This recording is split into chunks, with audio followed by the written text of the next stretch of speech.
வணக்கம் கடகராசி நண்பர்களே.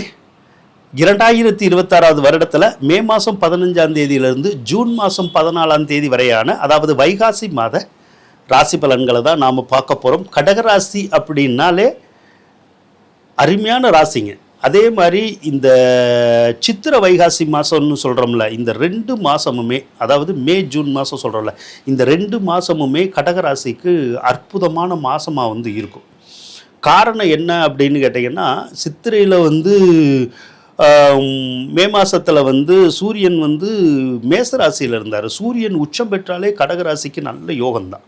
காரணம் என்னென்னா, அரசாங்கத்தில் வேலை கிடைக்கிறது, அரசியலில் பட்டம் பதவிகள் வர்றது, அரசியலில் ஜெயிக்கிறது, எதிரிகளை ஜெயிக்கிறது, அதே மாதிரி நமக்கு நல்ல பேரு புகழை கொடுக்கறது, இது எல்லாம் அந்த சூரியன் தான் செய்வார். அதனால் சூரியனால் பல யோகங்கள் கிடைக்கும். மெயினாக மக்களினுடைய செல்வாக்கு, அரசாங்கத்தில் அந்த பட்டம் பதவிகளை தாங்க அதிகமாக கொடுக்கும். அரசியலில் மிகப்பெரிய ஒரு வெற்றிகளை பெறக்கூடிய ஒரு அமைப்புகளை அவர் உருவாக்கிடுவார். அதோட இப்போ வைகாசி எடுத்துக்கிட்டிங்கனாலும் சூரியன் 11 தான் இருப்பார். 11வது ராசியில் சூரியன் இருந்தாலும் உங்களுக்கு அமோகமாக இருக்கும். கவர்மெண்ட்டுனால ஆதாயம்னு தான் அர்த்தம். செல்வம் செல்வாக்கும் பெருகும்னு அர்த்தம். வெற்றி வாய்ப்புகள் நமக்கு அதிகப்படும். தோல்வி அப்படிங்கிறது அதிகமாக வராது. அதனால் ஒரு சிறப்பான மாதமாக தான் வைகாசி மாதம் உங்களுக்கு இருக்க போகுது.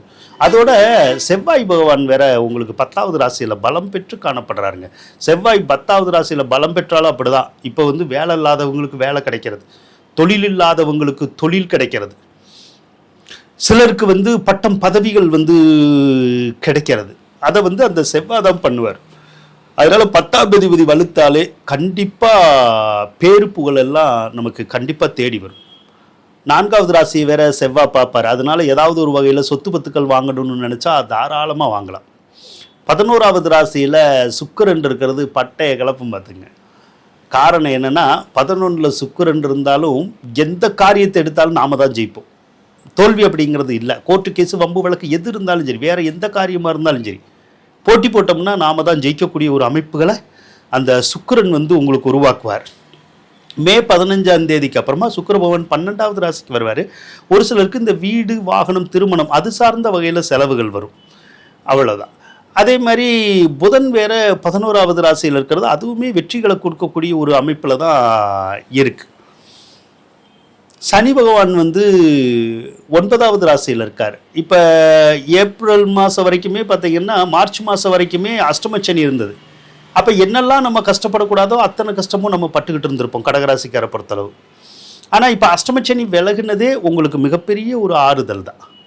அப்போ இனிமேல் அந்த தடங்கள் அப்படிங்கிறது இருக்காது, சிரமங்கள் அப்படிங்கிறது இருக்காது, சிக்கல்கள் அப்படிங்கிறது இருக்காது. என்ன ஒரே ஒரு தொந்தரவு, குரு பகவான் மே மாதம் 26ஆம் தேதி உங்களுடைய ராசிக்கு வருவார், கடகராசிக்கு. அதுக்கப்புறம் நீங்கள் எந்த காரியம் செஞ்சாலும் ரொம்ப நிதானமாக செய்யணும். அது வரைக்கும் பிரச்சனை இல்லை. மே 26 வரைக்கும் நம்ம எவ்வளோ நல்லா வாழணுமோ, எவ்வளோ சந்தோஷப்படணுமோ, அப்படியெல்லாம் நிறைய விஷயங்கள் நடக்கும். ஆனால் மே மாதம் 26ஆம் தேதிக்கு அப்புறம் குரு பகவான் உங்களுடைய ராசிக்கு வந்துடுவார். அது ஜென்ம குருன்னு சொல்லுவோம். பொதுவாக ஜென்ம ராசியில் குரு இருக்கக்கூடாது. ஜென்ம ராசியில் குரு இருக்கிற போது நாம் எடுக்கிற எந்த ஒரு காரியங்கள்லையும் கொஞ்சம் தொந்தரவுகளை அந்த குரு பகவான் கொடுக்குற மாதிரியான வாய்ப்புகள் வரும். அதனால் அந்த குரு பயிற்சிக்கு அப்புறமா நம்ம எந்த காரியத்தை செஞ்சாலும் ஒரு தடவைக்கு பலமுறை யோசித்து நல்லா பலர்கிட்ட ஆலோசனை செஞ்சு எந்த காரியத்தையும் செய்யணும். அதே மாதிரி அவசரப்படாமல் செய்யணும், நிதானமாக செய்யணும். அப்படின்னா தான் நமக்கு எந்த தொந்தரவும் இருக்காது.